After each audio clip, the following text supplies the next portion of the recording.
An Air India flight from Delhi, carrying 254 people, on Monday suffered a bird hit while landing at the airport here. An airline spokesperson said all passengers are safe, while the aircraft's engine has been damaged.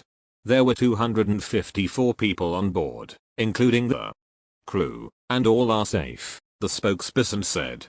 The aircraft involved in the incident was Boeing 787-8.